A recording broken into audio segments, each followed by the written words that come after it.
ওই যে CC camera আছে, আর্মির প্রশাসনের লোক বসে আছে, তো হেলমেট ছাড়া এই পার নিষিদ্ধ, এটা সম্ভব না।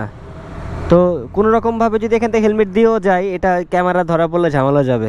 ইভেন যদি ওনারা ছেড়ে দেয়, ওনাদের চাকরির সমস্যা হয়ে যাবে তখন। সাথে সাথে আইন শৃঙ্খলা বাহিনী আছে, বাসে উঠে পার হয়ে যাক। হ্যাঁ আপনারা সামনে আগে যান, ওখানে দাঁড়ানো যাবে।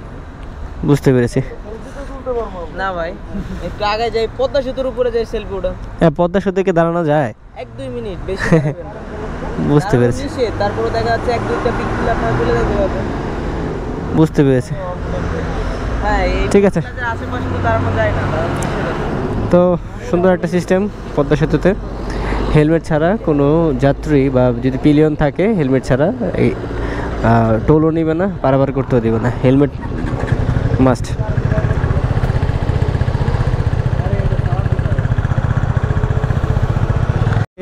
ভুল করে বা ইচ্ছা করে যেমন পিছনের পিলিয়নের কিন্তু হেলমেট থাকে না, এই অবস্থাতে কিন্তু চলে আসে এদিকে। হ্যাঁ, জাস্ট যে বাইক রাইড করে শুধু তার হেলমেটটাই থাকে।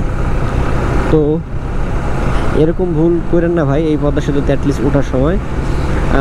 যদি পিছনে বউ থাকে বা গার্লফ্রেন্ড থাকে ভাই, ওনারা কিন্তু আর আসতে দেবে না, আপনারাই দিবে, কিন্তু পিছনের লোকটারা কিন্তু আসতে দিবে না।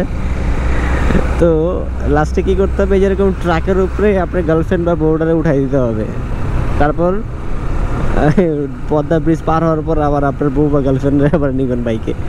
তো অ্যাকচুয়ালি যেটা নিয়ম, সবসময় তো হেলমেট পরতেই হবে। যদি ডাবল থাকেন অবশ্যই দুজন মিলে হেলমেট পরবেন। হেলমেট ছাড়া পদ্মা সেতু কিন্তু আপনাকে পার হতে দিবেই না যদি বাইক নিয়ে আসেন, এটা মাথায় রাখবেন। এরকম ভুল কেউ করেন না,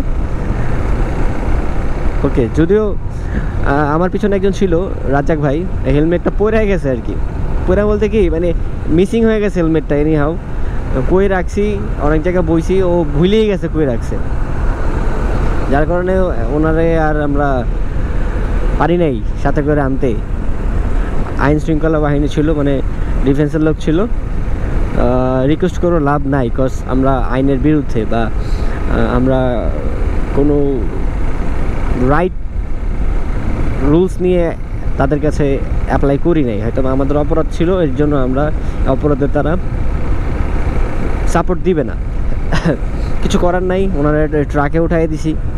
এই পদ্মা ব্রিজ পার হলে দিন গিয়ে আবার বাইকে রিসিভ করতে হবে, কিছু করার নাই, রুলস তো মানতেই হবে।